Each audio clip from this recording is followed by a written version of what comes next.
Bismillahirrahmanirrahim. Assalamualaikum warahmatullahi wabarakatuh.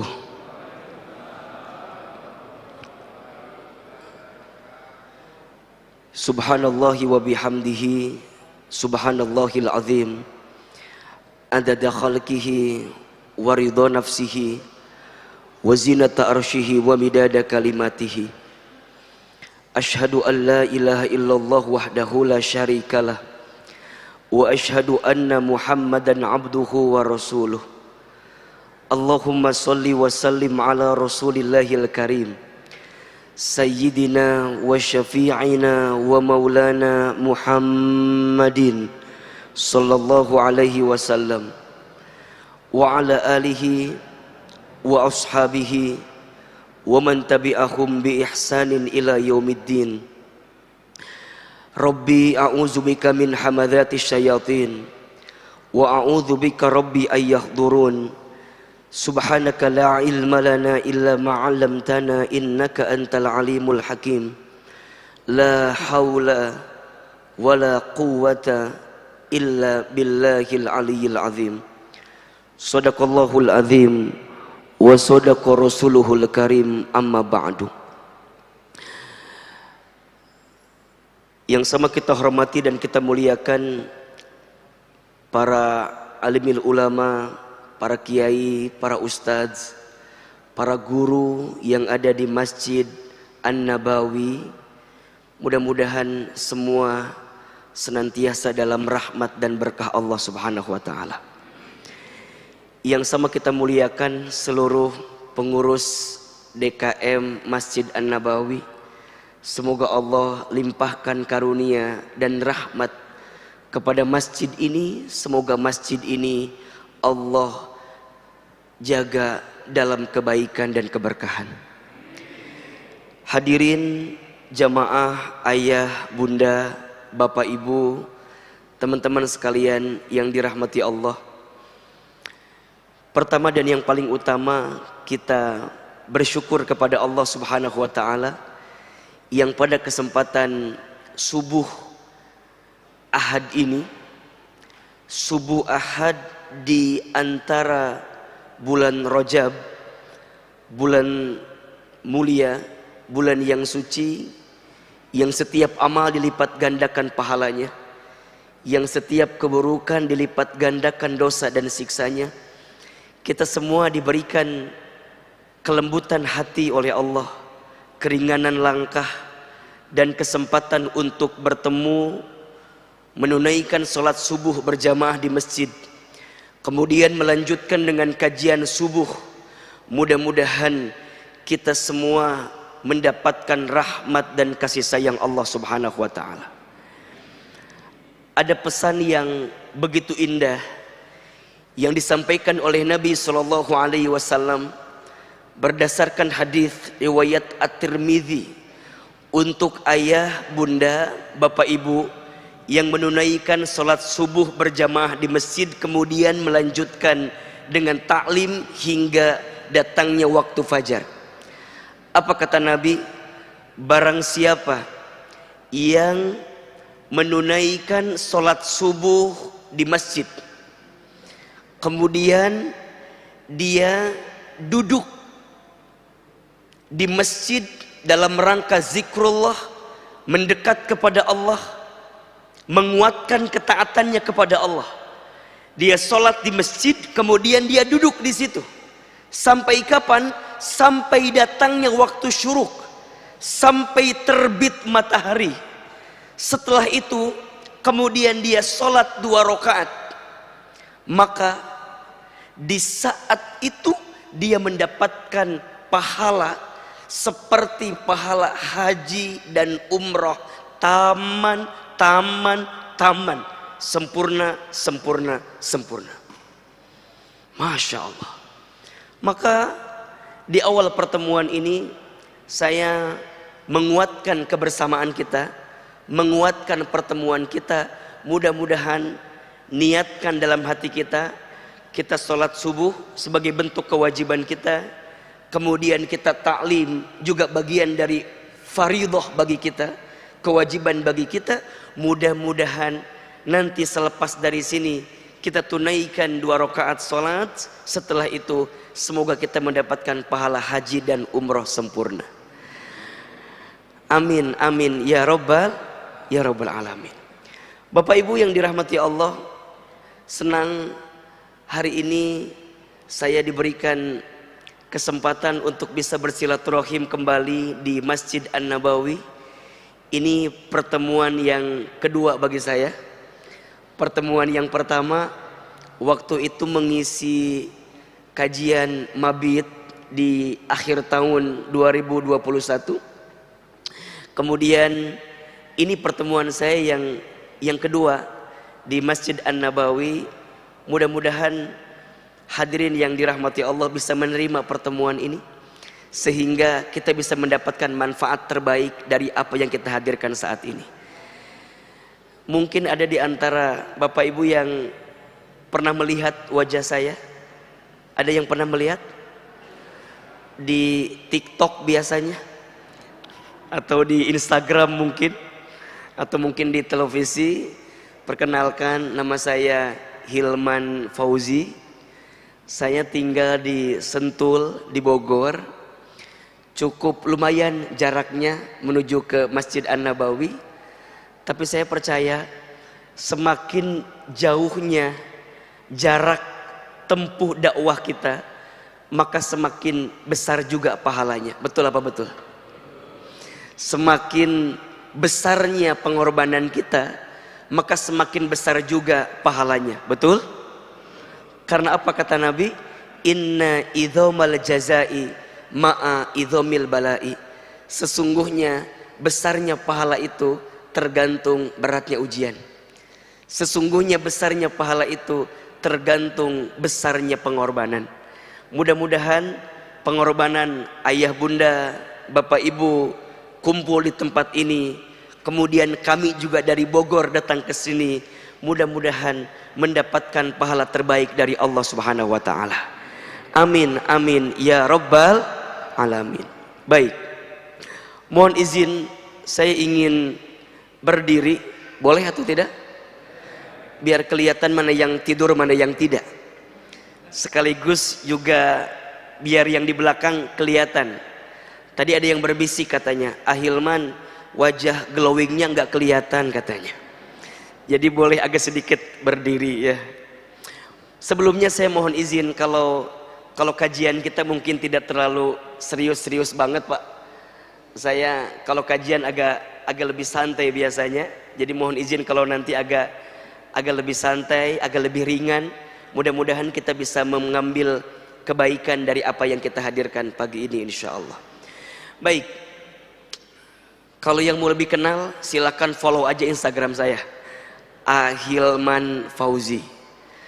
Kalau mau lebih tahu profilnya silakan aja lihat di Google, profil Ustadz Hilman Fauzi. Mudah-mudahan membantulah untuk kita bisa lebih kenal, lebih mendalam insya Allah. Baik, hari ini kita akan bicara tentang apa?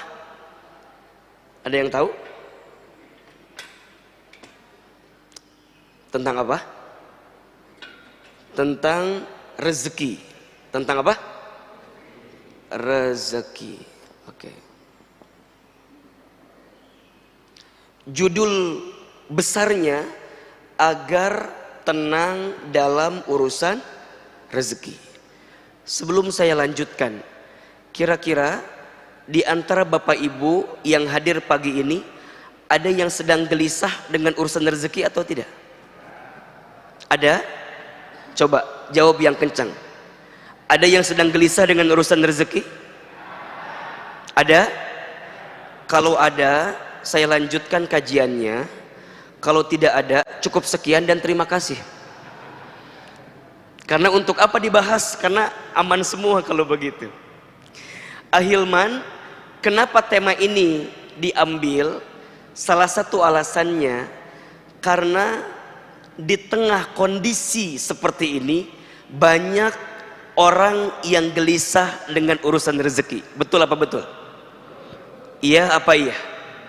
Nah, apa yang terjadi? Mohon maaf, tidak sedikit di antara kita yang stres gara-gara urusan rezeki. Frustasi gara-gara urusan rezeki. Ujungnya apa? Stres pikirannya, frustasi keadaannya, sehingga dia tidak bisa mengambil kebaikan dalam hidupnya. Yang lebih parah, mohon maaf, rezekinya digelisahkan, yang ujungnya tidak menjadikan hidup dia bahagia, bahkan naudzubillah membuat dia jauh dari Allah Subhanahu wa taala. Ada orang yang frustasi, ada orang yang stres karena urusan rezeki, ujungnya apa? Mohon maaf, tidak sedikit orang yang menyalahkan Allah, tidak sedikit orang yang keluar daripada agama Allah, tidak sedikit, mohon maaf, yang kemudian antipati untuk mendekatkan dirinya kepada Allah, yang pada akhirnya ini menjadi musibah yang sebenar-benarnya musibah. Jadi kalau ada di antara ayah bunda, bapak ibu yang bertanya, Ustadz Hilman, apa musibah yang sebenar-benarnya musibah? Musibah yang sebenar-benarnya musibah adalah saat kita ditimpa ujian, dengan ujian itu semakin menjauhkan kita dari Allah Subhanahu wa taala. Itulah musibah yang sebenarnya.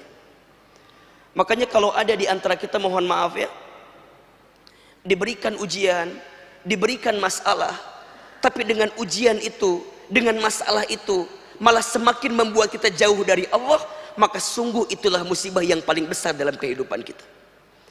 Karena seharusnya, ini rumusnya, seharusnya kalau ada seseorang yang diberikan ujian, diberikan masalah, dengan ujian dan masalah itu semakin membuat dia dekat dengan Allah, maka disitulah anugerah yang sebenarnya.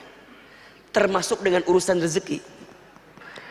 Kalau ada yang diuji pada bab urusan rezeki, ketika ujian itu datang malah menjadikan kita jauh dari Allah, lalai kepada Allah, lupa kepada Allah, maka sungguh itulah masalah yang paling besar dalam kehidupan kita. Maka insya Allah di pagi hari ini kita coba akan bahas secara lebih sederhana apa yang harus kita pahami tentang rezeki, sehingga kita bisa lebih tenang dalam urusan rezeki.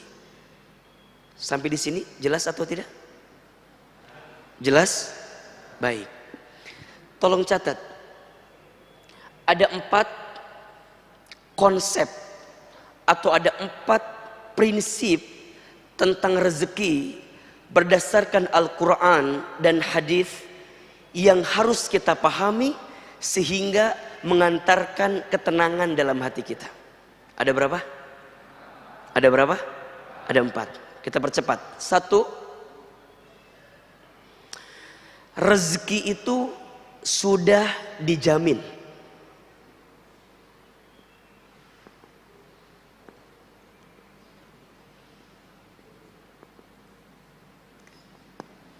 Yang pertama apa? Ulangi, yang pertama apa? Rezeki sudah dijamin. Keterangannya ada di Quran surat Hud surat ke-11 ayat 6. Silakan dibuka. Surat apa? Surat Hud ayat 6. Silakan yang bawa mushaf Quran silakan dibuka Al-Qur'annya. Yang ada aplikasi di handphonenya, yang ada Qurannya, silakan dibuka. Surat apa tadi? Hud ayat berapa? Ayat 6. Rezeki sudah dijamin. A'udzubillahi minasyaitonirrajim. Bismillahirrahmanirrahim. Perhatikan dengan iman. Wa ma min dabbatin fil ardi illa 'alallahi rizquha wa ya'lamu mustaqarraha wa mustauda'aha kullun fi kitabim mubin. Ada ayatnya atau tidak? Ada ayatnya? Ada. Ayo kita bedah sedikit demi sedikit. Di ayat itu Allah Subhanahu wa taala berfirman, wa ma min dabbatin fil ardi, dan tidak ada makhluk yang bernyawa yang bergerak, yang hidup fil ardi, di muka bumi. Oke, ya. Illa, kecuali, alallahi rizquha, dijamin oleh Allah rizkinya. Jelas ayatnya? Ada ayatnya? Tidak ada satu makhluk pun, bahkan jika kita menggunakan terjemahan yang lebih rinci, dabbah itu dipahami dengan makhluk yang melata, dengan makhluk yang melata. Jadi Allah ingin gambarkan kepada kita, hei manusia, makhluk yang melata saja, kira-kira begitu. Makhluk yang melata saja, yang mungkin terbatas pergerakannya, yang mungkin terbatas kemampuannya, yang mungkin terbatas segala organ tubuh dalam dirinya, apa kata Allah? Fil ardi, selama dia hidup di muka bumi, illa 'alallahi rizquha, dijamin oleh Allah rizkinya. Makhluk yang melata aja rizkinya ada, apalagi manusia. Ayo kita jelaskan, makhluk yang melata itu contohnya apa kira-kira? Apa? Buaya? Meni langsung buaya. Coba tuh yang agak-agak ringan dulu, jangan langsung buaya. Apalagi contohnya kira-kira? Apa? Cicak. Setuju ya? Oke. Ahilman mau tanya, cicak ada rizkinya atau tidak? Cicak ada rizkinya? Oke. Rizki cicak itu apa? Nyamuk. Kata siapa? Kata lagu kan ya? Oke. Cicak di mana kerjanya? Cicak di mana kerjanya? Di dinding. Apa pekerjaan cicak? Oke. Cicak, cicak di dinding, diam, diam merayap, datang seekor nyamuk, terus hap, lalu ditangkap. Oke, berdasarkan lagu itu, cicak di mana kerjanya? Di mana? Adakah yang menyebutkan cicak kerja di Menteng? Ada? Atau di Sudirman? Ada atau tidak? Tidak. Cicak di mana kerjanya? Di dinding. Apa job desk-nya? Bukan merayap, diam-diam merayap. Di sini ada yang diam-diam merayap? Yang mana orangnya diam-diam merayap ini? Oke. Sekarang saya mau tanya, tolong jawab ya. Rezeki cicak itu yang nyamperin nyamuk ke cicak atau cicak ke nyamuk?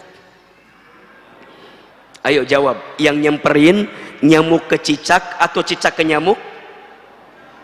Oke, yang jawab nyamuk ke cicak, angkat tangan. Oke, turun. Yang jawab cicak ke nyamuk, angkat tangan. Ini yang tidak angkat tangan masalahnya apa? Hai Besti, ada apa gerangan kawan, masalahnya apa ini? Ini yang gak ngacung masalahnya apa? Oh Ustadz, saya milih yang ketiga. Apa? Dua-duanya saling bergerak. Nyamuk nyamperin cicak, cicak nyamperin nyamuk. Betul apa enggak? Jadi pilih 1, 2 atau 3. Berapa Pak? Enggak 4 aja sekalian? Betul Ustadz, bukan hanya nyamuk yang nyamperin cicak, tapi juga cicak nyamperin nyamuk. Mana Ustadz? Itu hap. Hap bergerak apa enggak? Untuk hap itu bergerak atau tidak? Sekarang saya tanya lagi, pertanyaannya sekarang, Bapak Ibu tahu tidak berapa kali hap yang dibutuhkan oleh cicak untuk mendapatkan satu nyamuk? Ayo. Berapa kali hap yang dibutuhkan oleh cicak untuk mendapatkan satu nyamuk? Berapa? Ibu berapa? 3. Ibu yakin? Apakah ibu bagian daripada keluarga cicak? Begitu yakin menjawabnya 3 Ustadz. Baik, catat ya. Saya pernah baca penelitian Pak. Ternyata cicak itu kurang lebih setidaknya membutuhkan 92 kali hap untuk dapetin 1 nyamuk. Kalau nggak percaya nanti malam bergadang ya. Lihat bagaimana cicak, bener nggak 92 kali. Sekarang saya nanya, yang kedua pertanyaannya. Tadi cicak berapa kali butuh hapnya? Berapa kali? Simpenlah. Banyak, betul? 90 kali. Pertanyaan saya, mengapa cicak bisa konsisten melakukan gerakan diam-diam merayap dengan kondisi yang terbatas, bahkan kemudian dia hap sebanyak 90 kali lebih? Mengapa cicak bisa konsisten? Kalau bahasa kitanya, mengapa cicak bisa istiqomah? Gitu ya kira-kira ya. Untuk hap sebanyak 92 kali. Kenapa coba? Kenapa? Baik, ini kata kuncinya. Illa 'alallahi rizquha. Karena cicak yakin rizkinya dijamin sama siapa? Dijamin sama siapa? Pertanyaannya, cicak aja yakin. Halo? Halo? Kalau saya bilang halo, jawab hai ya. Halo? Hai. Cicak tadi berapa kali hapnya? 92. Kenapa bisa konsisten begitu? Karena cicak apa? Yakin. Rizkinya siapa yang menjamin? Cicak aja yakin bisa konsisten dengan rizkinya. Mengapa kita manusia tidak yakin kalau Allah menjamin rizki kita? Maka mohon maaf, jika ada di antara Bapak Ibu, teman-teman sekalian yang hari ini sedang galau dengan rezeki, tolong catat baik-baik. Rezeki sudah tertakar, tak mungkin tertukar. Rezeki sudah tercatat, tak mungkin tersesat. Rizki sudah dijamin, tak mungkin diambil orang lain. Catat, status hari Senin itu.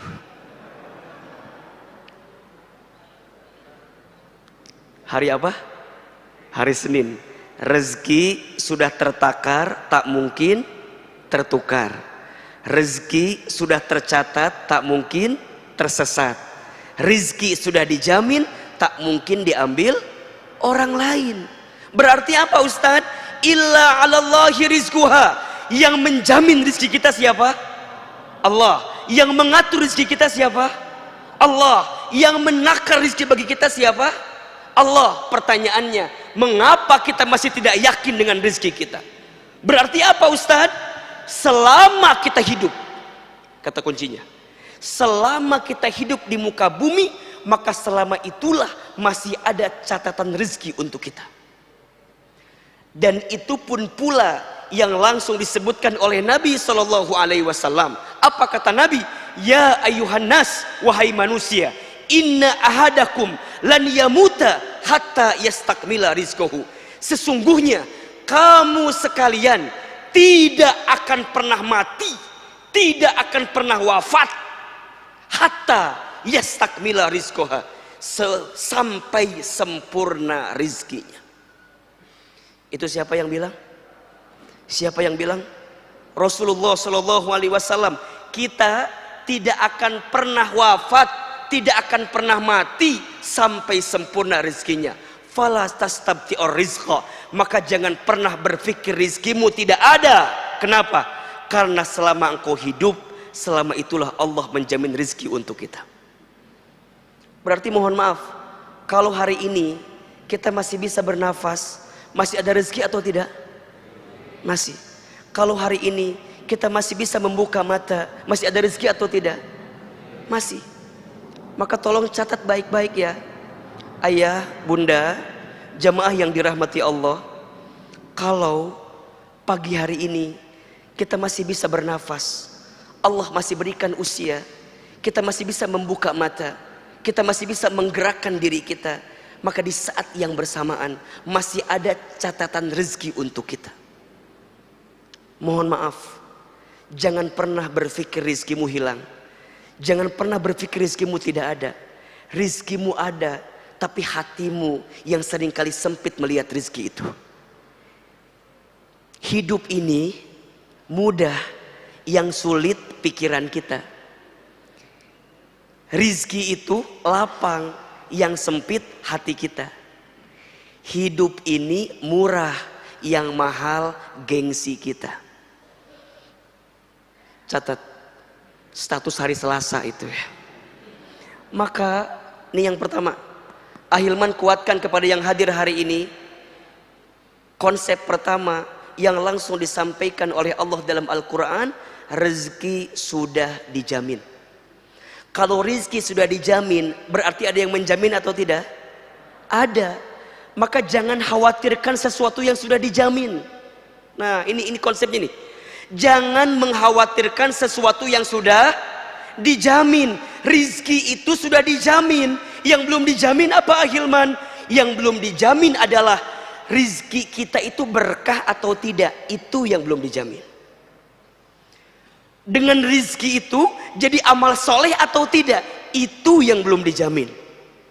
Dengan rizki itu kita bersyukur atau tidak. Itu yang belum dijamin. Sedangkan rizkinya sudah dijamin, tapi keberkahan rizkinya belum dijamin.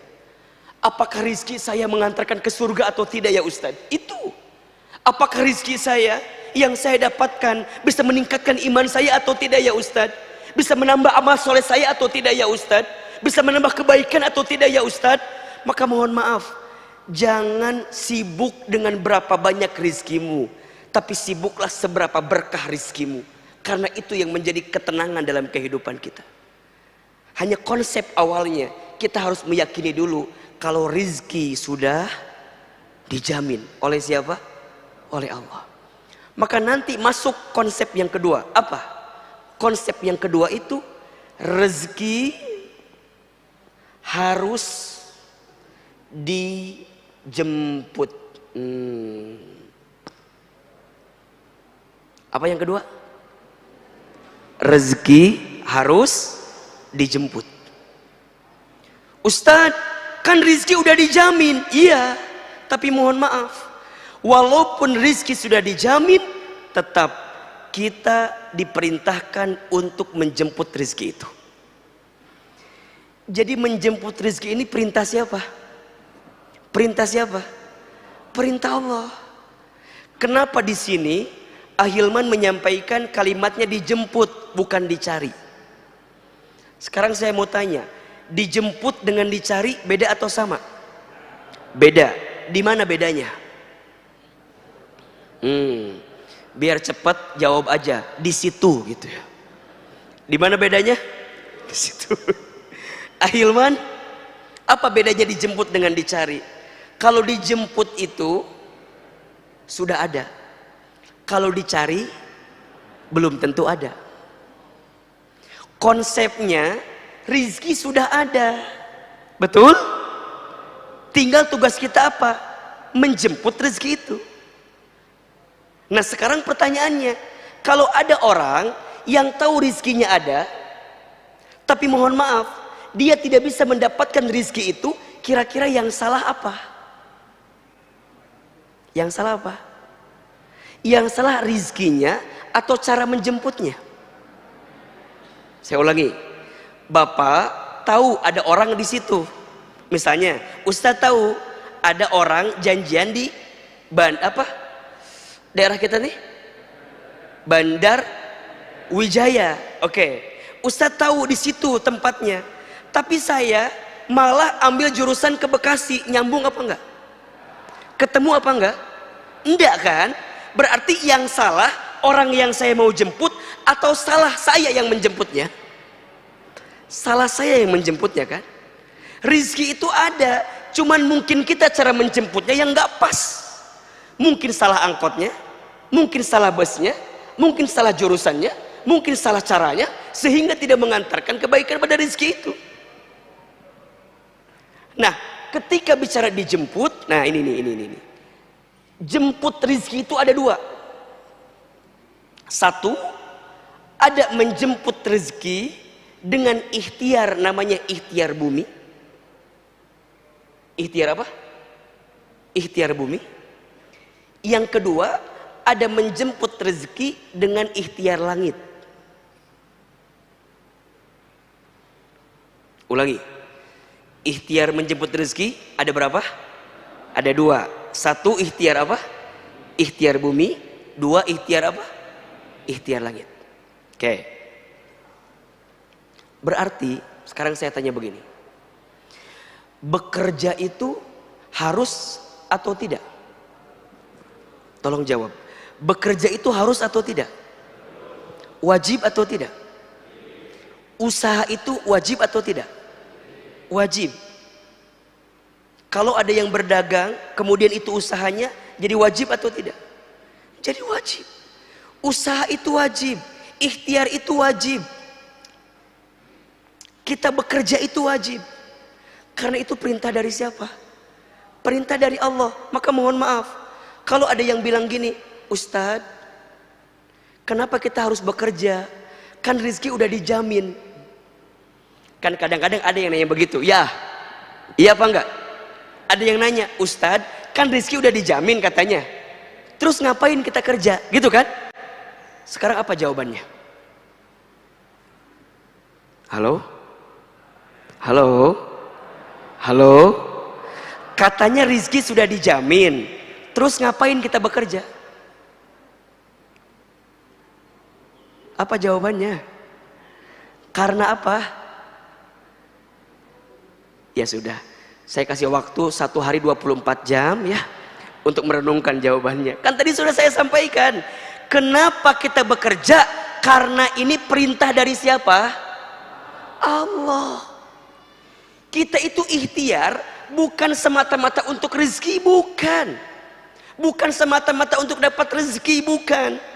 Kalau bekerja untuk rezeki, kalau kita nggak dapat, kita nyalain pekerjaannya nanti. Kalau kita dapat, kita menuhankan pekerjaan. Ini bahayanya. Jadi kalau kita mikirnya bekerja itu menentukan rezeki kita, khawatirnya nanti kita menuhankan pekerjaan kita. Sampai keluar kalimat, Ustadz, kalau saya nggak kerja, nanti makan apa? Ya enggak. Kalau saya nggak kerja, nanti hidup saya gimana? Pertanyaan saya, itu kalimatnya benar apa salah? Benar apa salah? Salah. Bekerja itu bukan semata-mata untuk mendapatkan rezeki, tapi bekerja itu adalah kewajiban kita kepada Allah yang Allah perintahkan kepada kita. Makanya mohon maaf, Bapak Ibu, di dalam Islam bekerja itu adalah aktivitas yang sangat mulia. Disebutkan kata Nabi, barang siapa yang keluar dari rumahnya untuk mencari nafkah bagi keluarganya, maka dia sedang berada dalam jihad fi sabilillah. Masya Allah. Jadi kalau ada seorang ayah, seorang suami yang bekerja, berdagang, berusaha untuk mencari nafkah bagi keluarganya, maka dia sedang berada di jalan fi sabilillah. Makanya mohon maaf, memahami jihad fi sabilillah itu bukan hanya berperang, bukan hanya artinya ada orang yang menyerang kita kemudian kita berperang, bukan hanya itu. Tapi memahami jihad fisabilillah dengan cara apa? Bagaimana kita bersungguh-sungguh untuk mendapatkan kebaikan dalam hidup kita. Seorang murid yang belajar dengan sungguh-sungguh untuk menghilangkan kebodohan, dia sedang apa? Jihad fisabilillah. Seorang ayah, seorang suami yang dia bekerja untuk mengangkat derajat keluarganya, memberikan nafkah bagi keluarganya, itu ibadah atau bukan? Ibadah. Itu jihad atau bukan? Itu jihad. Ada orang tua yang banting tulang mengurus anaknya, kemudian dia lelah, dia capek, dia peras keringat, banting tulang, kaki di kepala, kepala di kaki, untuk memberikan yang terbaik bagi anaknya. Itu jihad atau bukan? Itu jihad.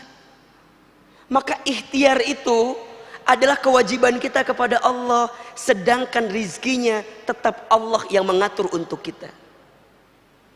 Maka ikhtiar itu kewajiban. Di mana keterangannya Ustadz? Dibuka Quran surat Al-Mulk ayat 15. Surat apa? Surat apa? Al-Mulk ayat 15. Coba dibuka. Apa kata Allah di dalam ayat itu? A'udzubillahi minasyaitonirrajim. Bismillahirrahmanirrahim. Huwallazi ja'ala lakumul arda dalulan famshu fi manakibiha wa kulu min rizqih wa ilaihin nusur. Perhatikan kalimatnya. Huwallazi, dialah Allah, ja'ala lakumul arda, yang menjadikan bumi ini zalulan, luas dan mudah untuk kamu jelajahi. Apa perintahnya? Famshu fi manakibiha, maka berjalanlah di muka bumi. Ada atau tidak? Ada? Kalau bahasa lainnya, maka ikhtiarlah, maka berusahalah, maka bekerjalah. Kemudian apa? Wakulu min rizki, dan makanlah sebagian yang Allah rizkikan kepada kamu sekalian. Perhatikan ayat ini. Berarti bekerja itu kewajiban atau bukan? Berusaha itu kewajiban atau bukan? Berikhtiar itu kewajiban atau bukan? Kewajiban. Maka mohon maaf, Islam bukan agama yang mengajarkan bermalas-malasan. Islam bukan agama yang mengajarkan kita untuk tidak berikhtiar dalam penuh kebaikan. Justru Islam adalah agama yang sangat mengajurkan umatnya untuk apa? Untuk bekerja dengan baik, untuk bekerja dengan profesional, untuk bekerja dengan disiplin, untuk bekerja dengan baik. Kenapa? Karena ini bagian daripada ikhtiar kita menjemput rezeki. Makanya mohon maaf ya, Ahilman mah paling kesel sama orang yang bikin status akan indah pada waktunya. Kerja nggak mau, bisnis nggak mau, silaturahmi nggak mau, datang ke pertemuan-pertemuan bisnis nggak mau, suruh dagang nggak mau, malam tidur, pagi-pagi bikin status. Apa tulisannya? Apa tulisannya? Akan indah pada waktunya. Asa teu nyambung eta teh. Akan indah pada waktunya itu hanya berlaku bagi mereka yang mau menjemputnya, yang mau berikhtiarnya. Maka ingat, bekerja itu ikhtiar apa tadi? Ikhtiar apa? Ikhtiar bumi. Tapi mohon maaf, jangan terlalu mengandalkan ikhtiar bumi. Kalau kita mengandalkan ikhtiar bumi, berarti kita hanya terlalu pede dengan kemampuan kita. Maka nanti ada ikhtiar langit, apa? Ketakwaan. Gitu. Karena kita yakin yang menjamin rezeki adalah Allah Subhanahu wa taala. Betul? Maka saat kita menginginkan rezeki dari Allah itu, jemputlah rezeki tadi dengan cara yang Allah inginkan kepada kita. Apa? Ketakwaan. Wa may yattaqillaha yaj'al lahu makhraja wa yarzuqhu min haitsu la yahtasib. Barang siapa yang bertakwa kepada Allah, niscaya Allah akan tunjukkan jalan keluar dari setiap masalah yang sedang dihadapi. Wa yarzuqhu min haitsu la yahtasib, dan Allah akan memberikan rizki dari jalan yang tidak disangka-sangka. Jelas sampai di sini? Jelas? Jadi kalau ayah bunda, bapak ibu, teman-teman sekalian ingin meningkatkan rizki dalam hidupnya, simple, tingkatkan ketakwaannya. Ini rumus bukan kata Ahilman, langsung Allah sebutkan dalam Al-Quran. Ustadz, apa itu takwa? Takwa itu artinya ketundukan, kepatuhan kita kepada Allah dengan cara apa? Mengerjakan semua perintah Allah dan meninggalkan semua larangan Allah itu. Maka nanti, lihat. Maka nanti seseorang yang berikhtiar menjemput rezeki, jika ketakwaan yang menjadi landasannya, indikator rezekinya bukan banyak atau sedikit, bukan untung atau rugi. Kalau dia kerja, lihat gaji, bukan banyak atau besar kecil, bukan. Kalau dia dagang, mikirnya bukan hanya untung rugi, bukan. Kalau dia berikhtiar, bukan jauh atau dekat, bukan. Tapi karena urusannya ketakwaan, maka dia akan berpikir begini, ini halal atau haram? Jelas? Ini mengantarkan saya ke surga atau ke neraka? Kalau saya bisnis saya ini membawa manfaat atau madarat, itu yang jadi pertimbangan dalam dirinya. Jadi pertimbangannya bukan untung rugi, pertimbangannya bukan hanya profit atau loss, pertimbangannya bukan hanya banyak atau sedikit, tapi pertimbangannya adalah berkah atau tidak, halal atau haram, mengantarkan saya ke surga atau tidak. Maka apa perintah Allah kepada kita? Ayo engkau bekerja, tapi ingat, ketika engkau berikhtiar, carilah yang halal dan carilah yang thayyib. Betul apa enggak? Jadi nanti ikhtiar bumi yang tadi kita awalnya harus kerja, iya, tapi ditambah lagi kerjanya harus halal, harus baik. Quran surat Al-Baqarah ayat 168 dikuatkan lagi dengan Quran surat Al-Baqarah ayat 172. Coba dibuka. Surat apa? Al-Baqarah ayat berapa?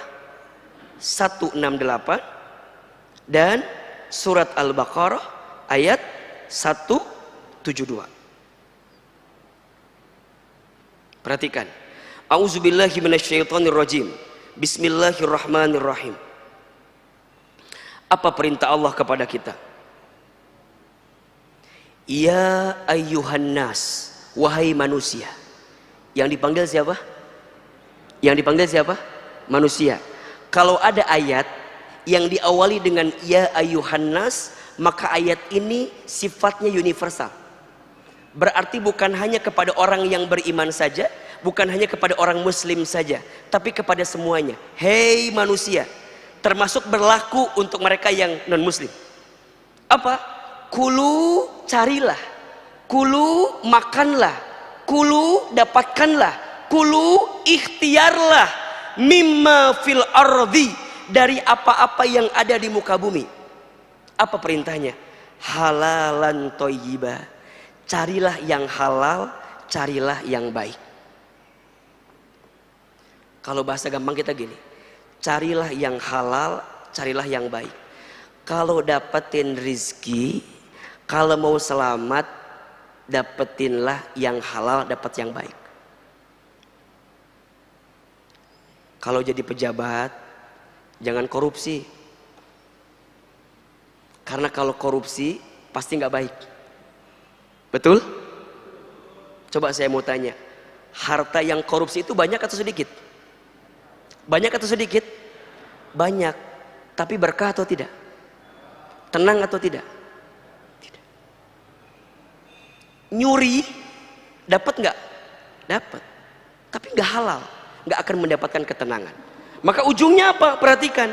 Kalau kamu mencari rizki yang tidak halal dan tidak baik, apa yang terjadi? Wala tattabi'u khutuwatis syaitan. Janganlah engkau mengikuti langkah-langkah syaitan. Berarti mohon maaf ya, kalau kita berikhtiar menjemput rezeki, patokannya bukan halal, bukan baik, berarti kita sedang mengikuti langkah siapa? Langkah syaitan. Apa ujungnya? Perhatikan. Innahu lakum aduwwum mubin. Rizki tadi, harta tadi yang kamu dapatkan itu tidak akan pernah menjadi kebaikan untuk kamu, kecuali jadi apa? Aduwwum mubin, jadi musuh yang nyata bagi kamu. Sekarang saya mau tanya begini, Bapak Ibu, ada nggak satu kondisi, mohon maaf, hartanya banyak tapi hatinya gelisah? Ada atau tidak? Ada? Gajinya besar tapi hatinya gelisah, ada atau tidak? Banyak. Hartanya berlimpah, tapi tidak mengantarkan ketaatan dia kepada Allah. Banyak atau tidak? Kalau ada yang semisal itu, tolong catat baik-baik. Evaluasi. Mungkin harta kita tidak berkah.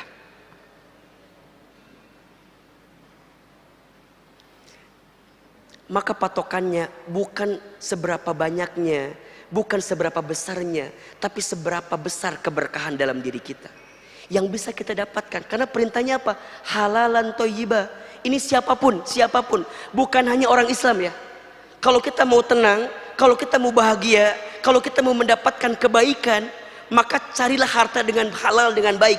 Pasti tenang, pasti tenang. Tapi mohon maaf, perhatikan surat Al-Baqarah 172, levelnya naik. Coba lihat, ketemu ayatnya? A'udzubillahi minasyaitonirrajim. Ya ayyuhalladzina amanu, wahai orang-orang yang beriman. Di ayat 172 yang disapa siapa? Yang disapa siapa? Orang beriman. Jadi kalau yang tadi yang disapa manusia, kalau yang ini yang disapa siapa? Orang beriman. Perhatikan kalimatnya, bagus sekali. Kulu min thayyibati ma razaqnakum. Wahai orang yang beriman, carilah, makanlah dengan apa-apa yang Allah berikan kepada kamu, min thayyibati, dari yang baik-baik saja. Menariknya, di ayat 168 ada kalimat halal. Di ayat 172 halalnya dihilangkan, langsung masuk kalimat thayyib. Di ayat sebelumnya kalimat thayyibnya bentuknya mufrad, bentuknya tunggal. Di ayat 172 bentuknya jamak, thayyibat. Betul? Betul? Pertanyaannya, mengapa di ayat 172 kalimat halalnya dihilangkan?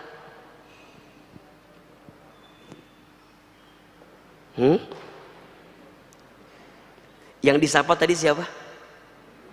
Yang disapa siapa? Orang beriman.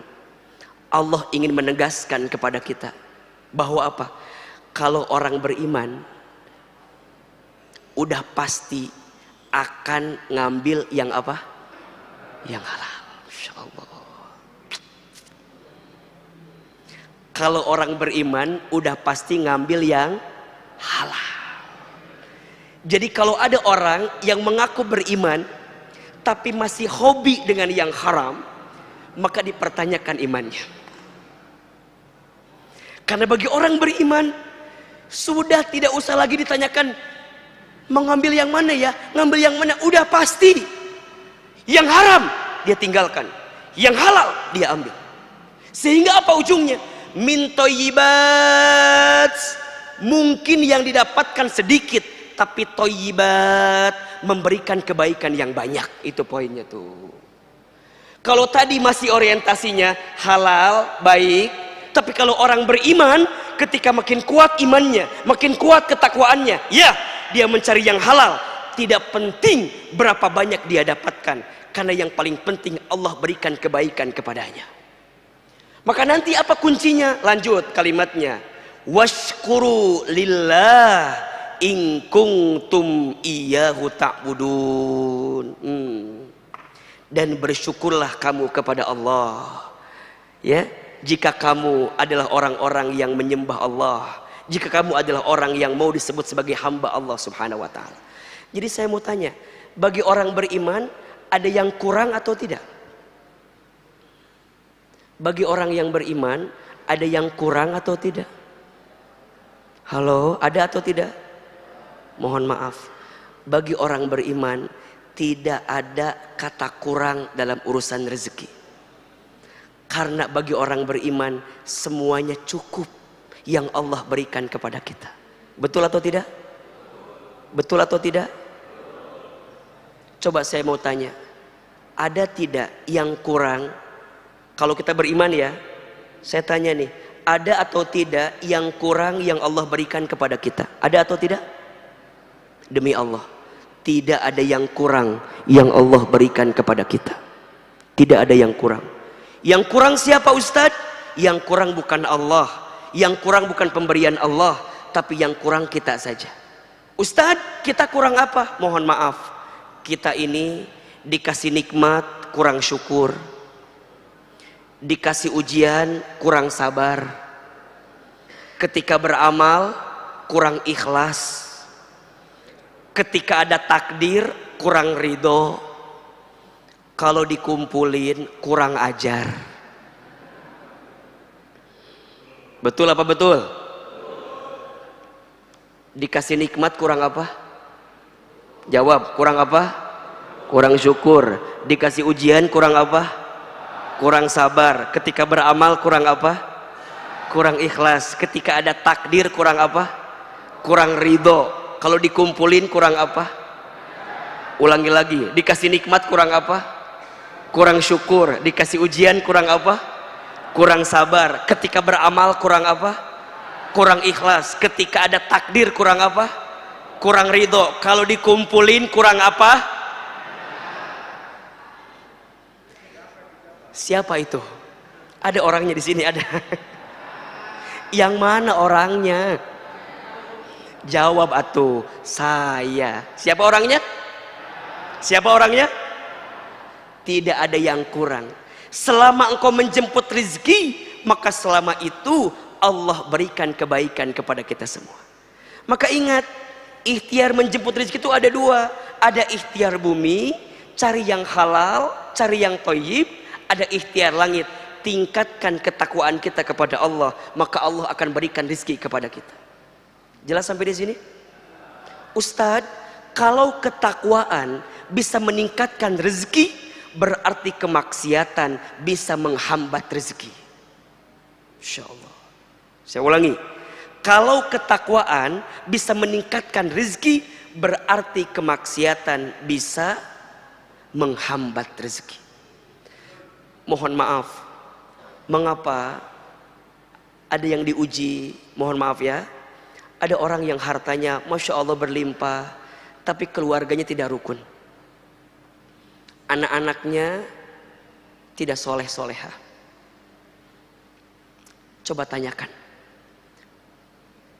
mungkin masih ada harta yang tidak baik yang kita makan, sehingga mengantarkan sesuatu yang tidak baik juga dalam kehidupan kita.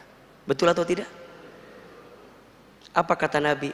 Tidak akan pernah tumbuh daging dari harta yang tidak halal. Yang ada adalah kegelisahan, kekecewaan, ketidaktenangan, sehingga mengantarkan keburukan dalam kehidupan kita. Maka Bapak Ibu sekalian yang dirahmati Allah, prinsip yang kedua, rizki harus dijemput. Bagaimana cara menjemputnya? Ada dua. Ikhtiar buminya diperbaiki, ikhtiar langitnya dikuatkan, ketakwaan kepada Allah Subhanahu wa taala. Ustadz, apa di antara amalannya? Catat ini ya. Ada 5S. Ada berapa? 5S jalan ketakwaan yang bisa kita tingkatkan untuk memudahkan rezeki kita. Ada berapa tadi? 5S. S yang pertama, sholat. Apa? Sholat. Ayah bunda, bapak ibu, jika ingin baik rezekinya, perbaiki sholatnya. Ini rumus, ini rumus. Kalau rezekinya ingin tambah baik, perbaiki apa? Sholatnya. Langsung rumus ini disebutkan di dalam Al-Quran, surat Toha ayat 132. Surat apa?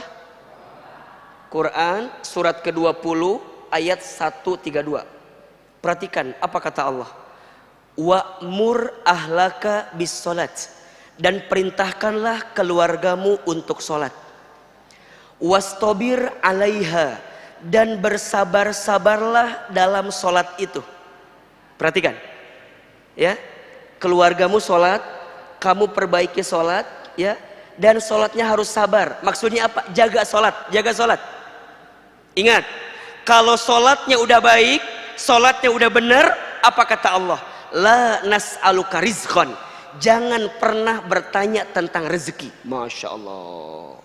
Pertanyaannya, mengapa di ayat itu Allah menyandingkan antara sholat dengan rezeki? Jawabannya, karena banyak di antara kita yang melalaikan sholat karena sibuk mencari rezeki. Betul apa enggak? Betul atau tidak? Mengatasnamakan Ustadz kan lagi nyari rezeki. Kata Ustadz kan wajib. Iya, tapi jangan menggadaikan kalimat engkau mencari rezeki, tapi di satu sisi engkau melupakan perintah Allah dalam salat yang Allah sampaikan kepada kita. Maka hati-hati. Apa kata Allah? Kalau salatnya udah sabar, kalau salatnya udah benar, la nas'aluka rizqan, jangan pernah bertanya tentang rezeki. Kenapa? Nahnu narzuquka, kami yang akan menjamin rizkimu. Wal akibatul taqwa, karena itu akibat ketakwaanmu kepadaku, kata Allah. Ini rumus. Bapak Ibu pengen baik rizkinya, perbaiki sholatnya. Pengen mudah rizkinya, maka permudah sholatnya. Kapan Ustaz sholat yang terbaik itu? As-sholatu ala waktiha, sholatlah di awal waktu, itu kata Nabi. Ada 3 amalan yang paling dicintai oleh Allah. Satu kali bertanya sahabat mulia Abdullah bin Mas'ud radhiyallahu an, bertanya, ya Rasulullah, ayyul a'mal ahabbu ilallah, amal apa yang paling dicintai oleh Allah? Kemudian baginda Nabi menjawab, yang pertama as-sholatu ala waktiha, sholat di awal waktu. Catat ya, bukan tepat waktu, tapi awal waktu. Ustadz, apa bedanya awal dengan tepat? Beda. Kalau tepat waktu itu azan zuhur jam 12, kita sholat jam 2, masih tepat atau tidak? Masih tepat apa enggak? Masih tepat, masih boleh, masih boleh. Tapi kalau awal waktu azan zuhur jam 12, maka sebelum jam setengah 12 dia sudah siap-siap untuk menjemput sholat itu. Perbaiki sholatmu, maka Allah perbaiki hidupmu. Perbaiki sholatmu, maka Allah perbaiki rizkimu. 2, Ustadz, sedekah. Apa yang kedua? Sedekah. Mana qasat min malin sedekah, tidak akan pernah berkurang harta yang disedekahkan. Ingat, ada prinsip hidup namanya terima kasih. Apa namanya? Terima kasih. Apa maksudnya? Catat ya. Seberapa banyak yang ingin kamu terima tergantung seberapa banyak yang kamu kasih. Catat, status hari Rabu itu ya. Terima kasih. Seberapa banyak yang ingin kamu terima tergantung seberapa banyak yang kamu kasih. Ustadz mau tanya, Bapak Ibu pernah nggak dengar ada orang yang dermawan tiba-tiba miskin? Ada apa enggak? Asa nggak ada. Yang pelit miskin ada apa enggak? Ada. Ada. Yang dermawan miskin asa nggak ada. Tapi kalau yang Ustadz dia mah pelit, nah sekarang miskin, itu ada. Maka percayalah, setiap sodakoh yang kita berikan, maka di saat itu Allah akan lipat gandakan kebaikan untuk kita. Sodakoh menghapuskan dosa, sodakoh menghilangkan mencegah bala, sodakoh mengangkat kemuliaan, sodakoh memudahkan urusan, dan sodakoh melancarkan setiap permintaan kita. Ini teman-teman milenial, ada yang belum nikah nggak? Ada yang belum nikah? Yang mana orangnya? Antum kemana aja? Ini yang belum nikah nih, ayo, bentar lagi Ramadan.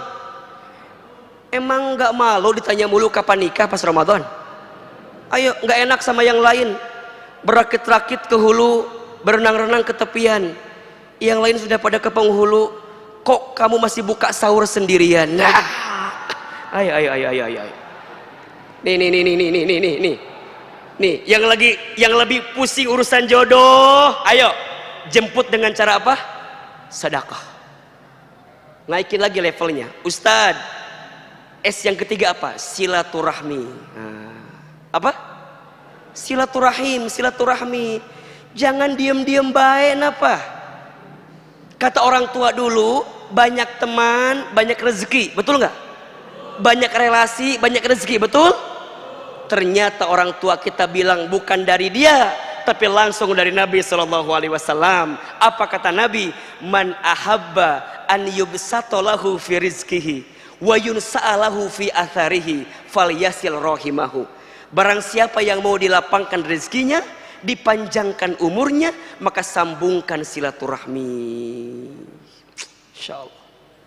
Yang keempat, saum, puasa. Puasa menahan al-imsak, menahan dirimu untuk tidak melakukan sesuatu yang buruk. Betul? Maka perbanyak puasa. Allah mudahkan rezeki bagi kita. Dan yang terakhir, ini levelnya nih. Ya. S-nya adalah selamat santun dalam bersikap. Maksudnya apa Ustadz? Dia punya akhlak yang baik dalam kehidupan.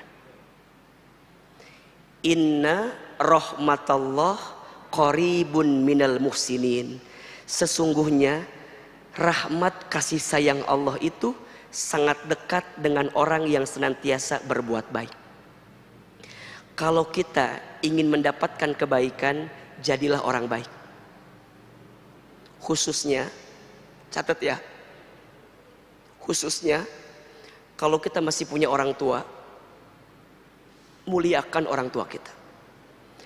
Karena keberkahan rizkimu itu ditentukan seberapa besar engkau memuliakan orang tuamu. Ridullah fi ridul walidain wa sukhtullah fi sukhtil walidain. Ridhonya Allah ada pada ridhonya orang tua, murka bencinya Allah ada pada murka benci orang tua. Mohon maaf kalau ada di antara hadirin sekalian yang hari ini sedang punya persoalan, sedang sempit, sedang sulit, sedang punya masalah, dan teman-teman sedang bingung, Ustaz, apa ya masalah yang sesungguhnya? Coba evaluasi. Mungkin ada perbuatan kita yang pernah menyakiti hati orang tua kita. Mungkin ada kelakuan kita yang pernah menyinggung perasaan orang tua kita.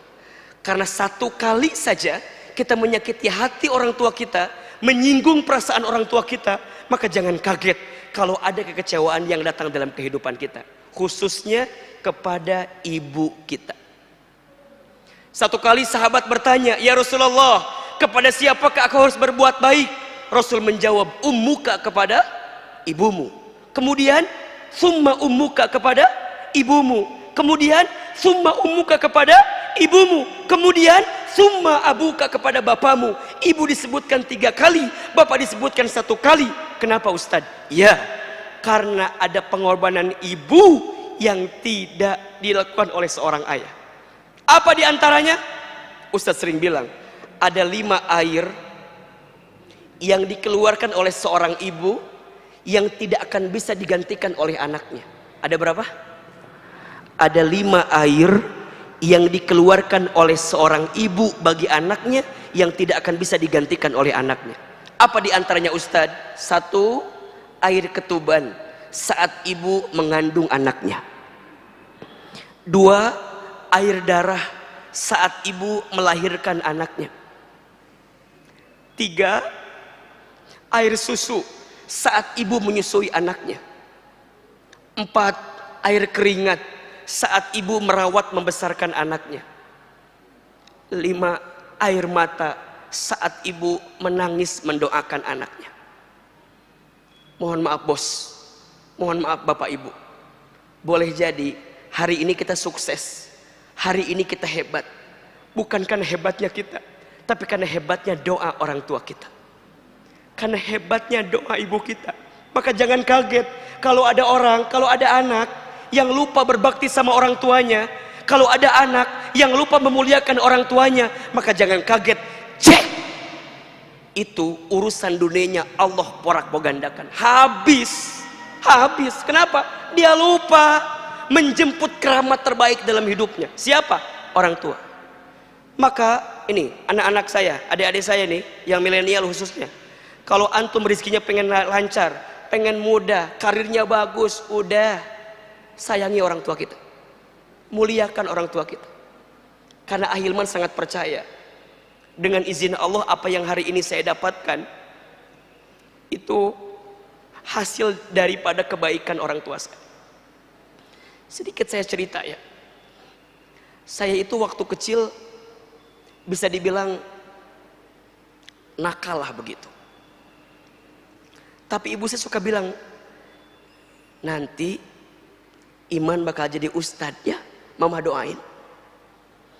Itu tetangga sering komplain ke ibu saya, Bu, ini si Iman begini. Apa kata ibu saya? Maafin anak saya ya, insya Allah nanti anak saya jadi ustadz katanya. Maka lulus SD, saya dimasukin ke pondok, ke pesantren. Saya nyantren lah di pesantren. Mungkin bapak ibu pernah dengar pondok pesantren Darul Arqam. Salah satu alumninya Ustadz Adi Hidayat. Saya adik kelas beliau, beda 4 tahun atau 5 tahun dengan beliau di pondok pesantren. Saya sekolah di sana, saya mondok di sana. Selama saya mondok itu saya mengalami banyak proses kehidupan yang begitu panjang. Salah satunya saya banyak berinteraksi dengan ibu saya. Jadi ibu saya itu punya penyakit stroke. Jadi kalau makan itu harus disuapin sama saya gitu. Jadi kalau saya lagi libur dari pesantren, kemudian saya pulang ke rumah, saya nyuapin ibu saya. Dan ketika nyuapin itu, kalau lagi sarapan pagi-pagi, ibu saya itu suka nonton ceramah ustadz-ustadz di TV gitu. Apa kata ibu saya? Iman, nanti mama bakal nonton Iman ceramah di TV ya, kayak ustadz itu. Terus saya bilang, nggak mungkin mah, kita orang desa, orang kampung, saya asli orang Garut, kayaknya nggak mungkin mah. Apa kata ibu saya? Jangan begitu nak, ulah gitu jang, kalau bahasa Sundanya gitu. Jangan begitu nak, aminkan saja. Amin. Amin. Maka setelah itu saya kalau ibu saya bilang apa, amin aja, amin. Ada iklan pakai bahasa Inggris. Kata ibu saya, nanti Iman bakal sekolah pakai bahasa Inggris. Mungkin ke luar negeri, mungkin maksudnya. Amin. Ibu saya pernah dapat sejadah gambarnya Ka'bah dari orang yang pulang dari haji umroh. Saya perhatikan ibu saya kalau setelah sholat suka baca talbiyah, labbaik Allahumma labbaik. Saya tanya, mama kenapa kalau setelah sholat suka baca talbiyah? Kata mama saya, Iman, mama tuh ingin sekali berangkat ke Baitullah. Terus saya bilang, kenapa nggak berangkat? Dari mana uangnya katanya? Dipegang pipi saya, diusapin. Kalau mama nggak sempat berangkat ke Baitullah, mama doain ya, Iman bisa bolak-balik ke Baitullah. Amin. Amin. Hadirin yang dirahmati Allah, dengan izin Allah, apa yang pernah ibu saya ucapkan dulu, saat ini kejadian semua.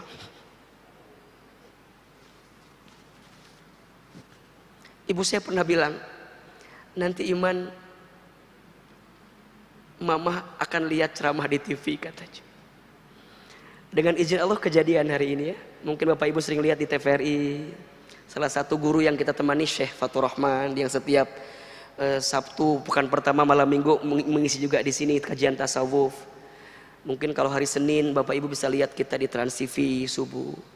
Kalau saya tanya, itu bukan karena hebatnya saya, tapi karena hebatnya doa ibu saya. Bukan karena hebatnya saya, tapi hebatnya doa ibu saya. Ustadz senang, alhamdulillah, tapi saya sedih. Apa sedihnya? Ibu saya tidak sempat nonton saya di televisi, karena Allah lebih duluan panggil usia ibu saya sebelum saya bisa tampil di televisi. Saya dapat kesempatan berangkat ke Amerika, ke Jepang, ke Kanada dengan izin Allah. Tapi ibu saya tidak pernah tahu kalau anaknya pernah berangkat ke sana, pernah safari dakwah di sana, pernah belajar di sana. Karena ibu saya telah dipanggil usianya oleh Allah lebih duluan sebelum saya bisa berangkat ke sana. Saya bisa berangkat haji umroh dengan izin Allah kapanpun, karena kita pembimbing haji dan umroh. Tapi saya sedih, saya belum sempat bisa menggenggam tangan orang tua saya untuk bisa berangkat ke Baitullah. Tapi percayalah, kalau hari ini rizkimu ingin seperti raja, maka jadikanlah orang tuamu seperti raja. Jika ingin rizkimu mulia, maka muliakanlah orang tuamu. Karena saat engkau memuliakan orang tuamu, maka Allah akan muliakan kehidupanmu.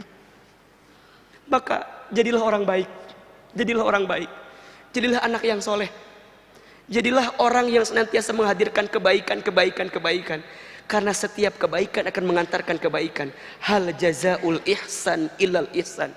Tidak ada satu kebaikan pun kecuali balasannya adalah kebaikan. Maka Bapak Ibu sekalian, konsep yang kedua, rizki harus dijemput. Bagaimana cara menjemputnya? Ada dua, ikhtiar bumi, ikhtiar langit. Apa ikhtiar langitnya? Tingkatkan ketakwaan. Apa jenis ketakwaannya? Minimal 5 tadi. Salat, sedekah, silaturahim, saum, dan jadilah pribadi yang soleh. Khususnya jika ada seorang anak, jadilah anak yang soleh di hadapan orang tua kita. Masih ada 2 poin lagi. Insya Allah kita akan bahas di episode yang akan datang. Semoga masih ada kesempatan untuk bisa mengisi lagi di An-Nabawi. Boleh atau tidak? Masih terbuka? Masih boleh? Baik, mudah-mudahan bermanfaat ya. Pertama, jangan galau lagi. Yakin rizki sudah dijamin. Dan yang kedua, rizki harus dijemput. Jemputlah dengan cara yang terbaik. Mudah-mudahan bermanfaat. Dan mohon izin tidak ada tanya jawab karena Ahilman mau langsung berangkat ke acara selanjutnya. Semoga Allah berikan kebaikan untuk kita semua. Terakhir, mari kita angkat kedua telapak tangan kita. Kita lembutkan hati, kita berdoa kepada Allah Subhanahu wa taala. Semoga Allah memberkahi dan merahmati pertemuan kita saat ini. Istighfar 3 kali. Astaghfirullahaladzim. Astaghfirullahaladzim. Astaghfirullahaladzim. Angkat kedua telapak tangan kita, tundukkan kepala kita, tutup kedua mata kita. Aminkan dalam hati masing-masing. A'udzubillahi minasyaitonirrajim. Bismillahirrahmanirrahim. Alhamdulillahirabbil alamin. Hamdan syakirin, hamdan naimin. Hamdan yuwafi ni'amahu wa yukafi mazidah. Allahumma sholli ala sayyidina Muhammadin wa ala alihi wa ashabihi ajmain. Allahumma la tada' lana dzamban illa ghafartah, wala hamman illa farajtah, wala maridun illa syafaitah, wala aiban illa satartah, wala dainan illa qadaitah, wala hajatan min hawaijid dunya wal akhirah illa qadaitah wa yassartah. Ya Allah, ya Tuhan kami, tidak ada yang hadir di antara kami pagi ini kecuali kami yang banyak dosa. Engkau ampuni dosa-dosa kami ya Allah. Kami yang banyak salah, Engkau ampuni kesalahan kami ya Allah. Kami yang sering berbuat maksiat, Engkau hapuskan maksiat kami ya Allah. Ya Allah ya Rabbana, berikan kepada kami kesempatan bertobat sebelum kami wafat. Perbaiki diri kami ya Allah sebelum kami kembali kepadamu ya Rabbal Alamin. Ya Allah ya Rabbana, ampuni setiap anggota tubuh kami jika pernah berbuat kesalahan di hadapan. Begitupun dengan sikap kami. Ampuni ya Allah jika ada di antara kami yang pernah durhaka kepada orang tuanya. Ampuni kami ya Allah jika di antara kami ada yang pernah menyakiti hati orang tuanya. Ampuni kami ya Allah jika di antara kami ada yang pernah menyinggung perasaan orang tuanya. Ya Allah, jangan golongkan kami menjadi anak yang durhaka ya Allah. Ya Allah, ampuni dosa orang tua kami ya Allah. Ampuni dosa ayah ibu kami ya Allah. Jika orang tua kami masih hidup, panjangkan umurnya ya Allah. Sehat afiatkan tubuhnya ya Allah. Bahagiakan hari-hari tuanya ya Allah. Dan mampukan kami memuliakan orang tua kami ya Allah. Namun jika orang tua kami sudah wafat, kami mohon ya Allah, lapangkan alam kuburnya. Terima iman Islamnya, ampuni dosa-dosanya, dan kumpulkan kami bersama orang tua kami nanti di surgamu ya Allah. Ya Allah ya Rabbana, kami yang sedang gelisah hatinya, Engkau tenangkan ya Allah. Kami yang sedang punya masalah, Engkau angkat masalah kami ya Allah. Tunjukkan jalan keluar terbaik atas setiap masalah kami ya Allah. Kami yang sedang susah, Engkau mudahkan ya Allah. Kami yang sedang sempit Engkau lapangkan ya Allah. Kami yang sedang sakit Engkau sembuhkan ya Allah. Kami yang sedang punya hajat Engkau kabulkan hajat-hajat kami ya Allah. Hasbunallah wa ni'mal wakil, ni'mal maula wa ni'man nasir.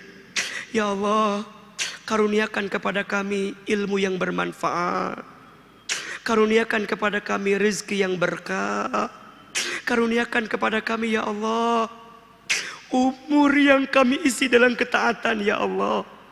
Allahumma inna nas'aluka ilman nafi'an wa rizqan wasi'an halalan thayyiban wa amalan mutaqabbala. Allahumma kfina bihalalika an haramika wa aghnina bifadlika amman siwaka. Ya Allah, cukupkan kami dengan yang halal dan jauhkan kami daripada yang haram. Ya Allah, kayakan kami dengan karunia-Mu daripada kami bergantung kepada selain-Mu. Allahumma a'inna ala zikrika wa syukrika wa husni ibadatika. Ya Allah, tolong kami agar kami senantiasa berzikir kepadamu, bersyukur kepadamu, dan memperbaiki ibadah kami kepadamu. Rabbana zalamna anfusana wa illam taghfir lana wa tarhamna lanakunanna minal khasirin. Rabbana ighfir lana wa liwalidina warhamhum kama rabbawna shighara. Rabbana taqabbal minna innaka antas samiul alim wa tub alaina innaka antat tawwabur rahim. Allahumma barik lana fi rajaba wa sya'bana wa balighna Ramadan. Ya Allah, berkahi kami di bulan Rajab, berkahi kami di bulan Sya'ban, dan sampaikan kami untuk berjumpa dengan Ramadan. Rabbana atina fid dunya hasanah wa fil akhirati hasanah wa qina adzabannar. Subhana rabbika rabbil izzati amma yasifun wa salamun alal mursalin walhamdulillahi rabbil alamin. Amin amin ya rabbal alamin. Silahkan bermaafan kiri dan kanannya, bersalaman. Mohon maaf lahir dan batin. Yang benar semua dari Allah, yang salah dari Al-Fakir yang banyak kesalahan dan kehilafannya. Wabillahi taufik wal hidayah. Wassalamualaikum warahmatullahi wabarakatuh.